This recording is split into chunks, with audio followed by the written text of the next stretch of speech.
Ya, ini videonya bonus sebenarnya.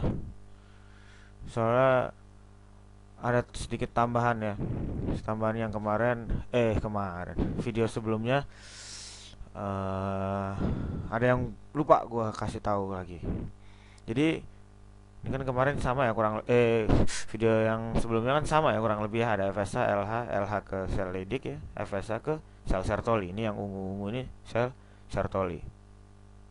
Jadi dia sistemnya dia FSH ini pakai second messenger. Pakai second messenger. Nah, nanti dia efek-efeknya itu macam-macam. Efek respon selulernya itu macam-macam. Sekresi inhibin ya kan, terus menghambat si FSH. Terus nah ini dia. Salah satu efeknya adalah nih, pembentukan ABP. Jadi asal lo tahu ya, siapa yang membentuk ABP itu adalah si sel Sertoli. Itu tambahannya sebenarnya di situ. Nah, selanjutnya respon selulernya adalah meningkatkan spermatogenesis. Dan testosteron itu emang dia butuh Sertoli, sel Sertoli itu emang butuh testosteron. Makanya dia bentuk si ABP, androgen binding protein, sehingga dia bisa menangkap sebanyak-banyaknya testosteron. Karena emang Sertoli sangat butuh testosteron yang diproduksi oleh si sel Leydig. Gitu ya. Ini saling berkaitan ya mereka. Gitu. Jadi Sertoli ini juga bergantung kepada si Leydig. Paham ya? Itu aja sih tambahannya. Nah, selanjutnya gue mau ngejelasin. Gue mau ngejelasin. Oke, gue mau ngomongin non disjunction dalam meiosis. Apa sih non disjunction itu ya? Kita mulai dari definisi lagi. Non disjunction itu non non tuh ntar dulu, disjunctionnya dulu. Disjunction itu adalah pemisahan. Junction itu kan sebenarnya pertemuan gitu ya. Nah, kalau disjunction berarti berpisah. Nah, kan tambahin lagi non di depannya berarti gagal berpisah. Intinya gitu. Gagal berpisah dalam meiosis. Apa yang berpisah? Kromosom homolognya. Jadi kalau siapa di sini yang gagal berpisah? Si kromosom homolog. Nah, gua anggap lu udah ngerti ya meiosis ya. Karena ini dibahas di BS1 gitu. Jadi kalau emang lu memang udah lupa-lupa lagi soal meiosis, ya gua rasa lu mesti buka-buka lagi meiosis dulu, baca dulu meiosis sampai ngerti baru kesini ya. Gue soalnya eh, nggak mau ngobrolin sedetil-detilnya lagi meiosis gimana, tapi sih gue bakal review sedikit tentang meiosis, oke? Ya lanjut aja. Oke, review dulu. Meiosis normal tuh kayak gini, yang gambar sebelah kiri gua. Nah, sebelah kanan ini adalah dua keadaan disjunction.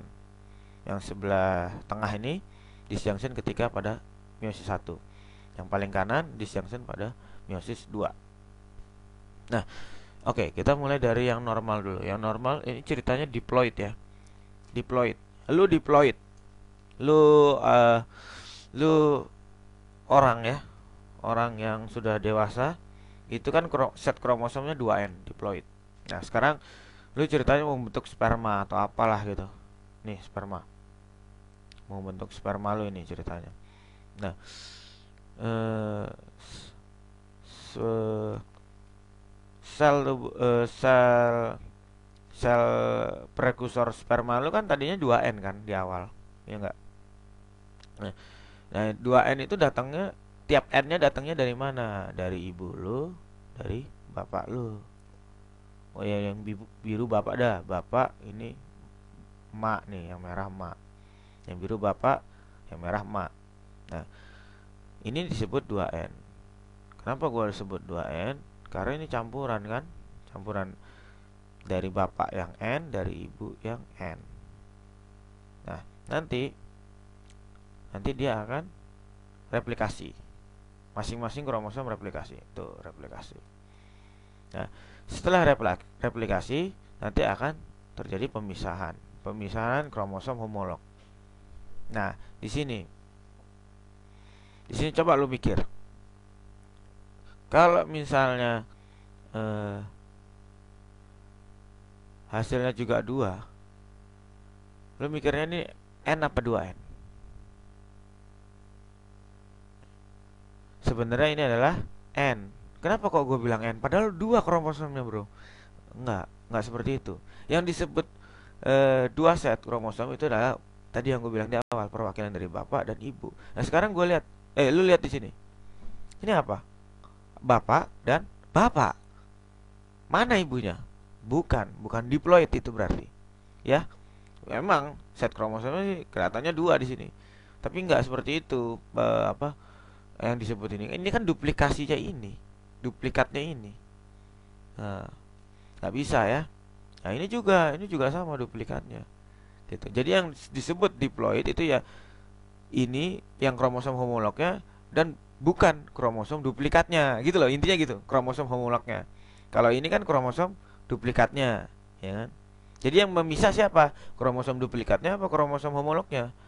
Ya normalnya sih seharusnya kromosom homolognya yang berpisah.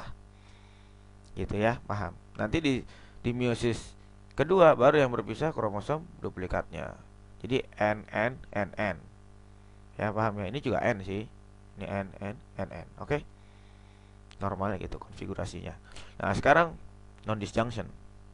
Nah, gini biar nggak bingung ya, biar nggak bingung. Lu lupain aja dulu yang di atas kecil ini. Anggap aja nggak ada. Soalnya kalau dianggap ada, gue juga bingung di sini. Jadi nanti gue baca lagi ya. Ini maksudnya apa? Tapi untuk sekarang biar memudahkan ya interkoneksinya sama di sini ya. Ini lupain aja dulu yang di atas. Ya. Yang di atas. Jadi kalau misalnya di sini kan kecil, yang kecil kan yang di atas kan. Kalau gue suruh lupain berarti di sini anggap aja kosong ya. Nggak pernah ada yang kecil ini. Oke? Jadi lu anggap yang panjang-panjang aja. Oke ya. Nah, jadi ini ceritanya nih dia udah replikasi nih ceritanya nih. Ya kan?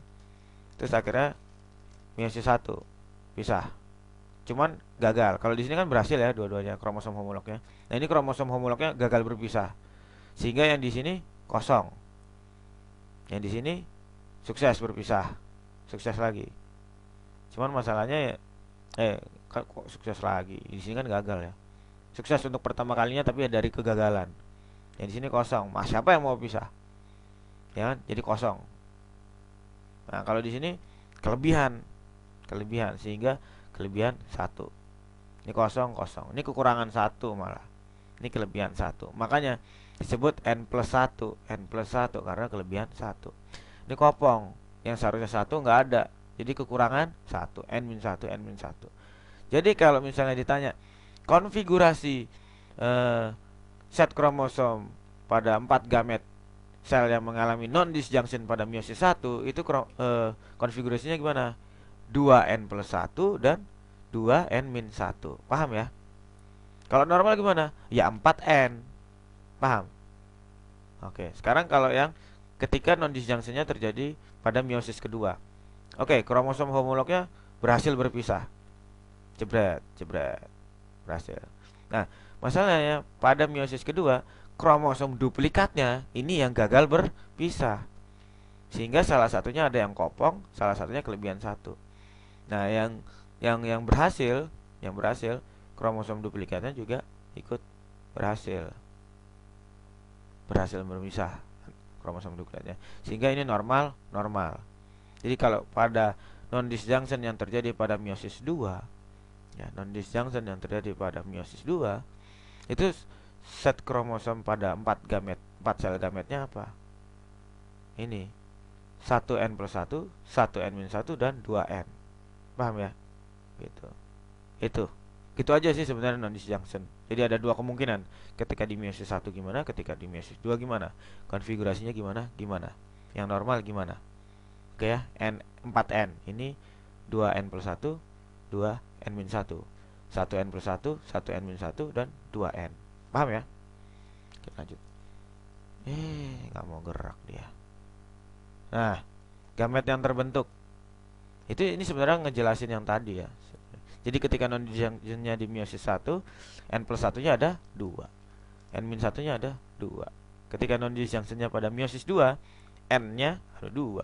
n plus satunya ada satu, n min satunya ada satu. N min satu ini kosong ya. Jadi sel sel ya sel cuman kosong. Apa sih maksudnya kosong? Nggak ada DNA-nya gitu loh. Hmm. Ya aneh gitu, sel aneh n minus satu. Nah kalau yang n plus satu juga kelebihan DNA juga aneh. Yang normal yang ini. Udah. Oh ya begini, lanjut. Nah ini dia. Jadi ada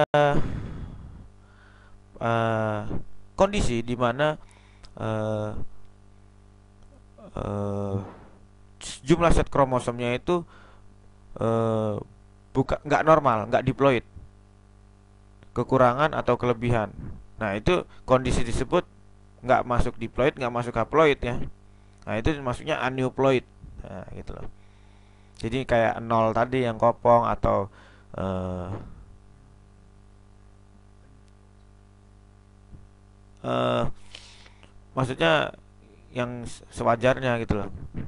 Di luar sewajarnya ini nggak ya, ya ikutin aja lah dia dulu nih. Nah, mungkin bagi dia yang normal diploid mungkin anu kali ini apa eh, individu yang diploid gitu loh.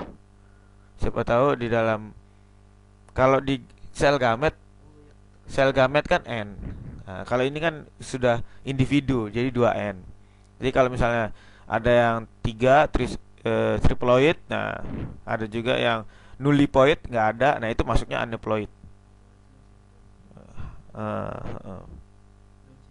Oke, aneuploid pokoknya dia kurang dari 2n set kromosomnya, bisa kurang atau lebih, itu digolongkan aneuploid. Nah, hal tersebut terjadi karena apa? Nih, kromosom homolog yang gagal berpisah atau yang disebut non disjunction tadi. Biasanya mati waktu awal embrio kecuali jika terjadi pada kromosom kecil. Jadi kalau biasanya kalau misalnya non disjunction ini terjadi pada kromosom-kromosom yang pengkode badan atau kita sebut autosom, itu biasanya embrio-embrionya mati gitu. Tapi kalau terjadi non disjunctionnya pada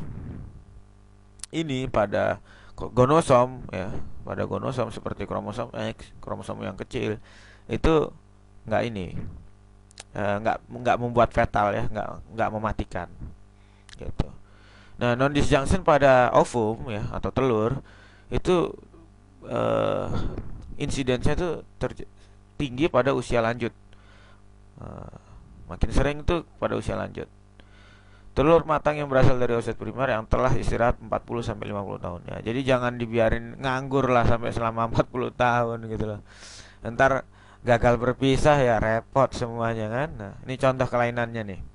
Dan contoh kelainan di junction. Nah, ini maksudnya apa? Jadi dia kedapatan kromosom haploid 1 di kromosom homolog nomor 21 gitu loh. Paham nggak lo maksudnya? Jadi misalnya ini ya, gua gambarin aja deh. Mana? Nah,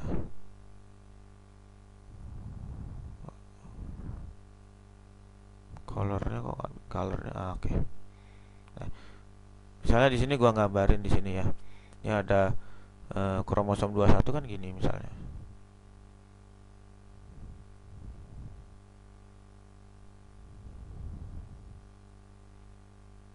Nah, kan banyak kan, kalau karyotip kan mulai 1 sampai 21 nih ceritanya, 21. Nah, ini pas di 21 ternyata gagal berpisah dari kromosom mana gitu, ya. Nah, terus ada lagi jadinya. Nah, kan seharusnya normalnya kan cuma 2 diploid. Nah, ini nambah lagi. Nah, ini namanya triploid kan. Makanya disebut trisomi 21. Jadi yang kena di kromosom 21. Kromosom 21 ini autosom apa gonosom? Autosom. Ya, paham ya? Gitu. Nah, ini nama penyakitnya adalah sindrom Down. Biasanya terjadi ketika ibu itu melahirkan umurnya di atas 40 tahun. Insidennya itu sekitar 1%. Gitu ya. Nah, terus ini yang kena autosom. Nah, yang dua terakhir ini adalah kenanya di gonosom. Jadi harusnya dia XY, ketambahan X lagi, namanya sindroma Klinefelter. Ada lagi yang dia sebenarnya udah XY, kelebihan Y lagi, namanya super male. Paham? Paham ya?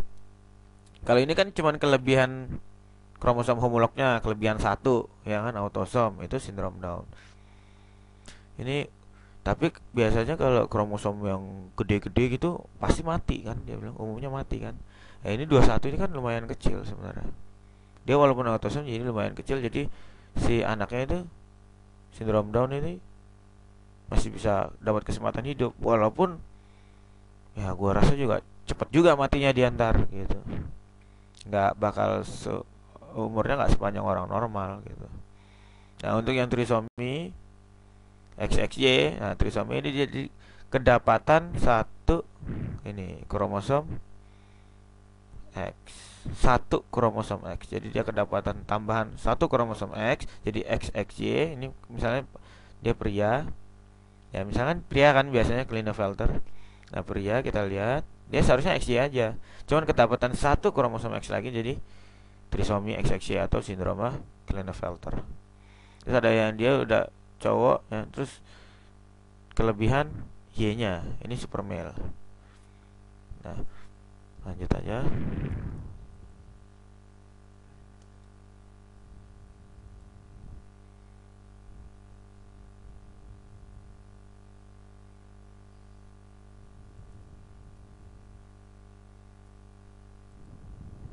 Hmm.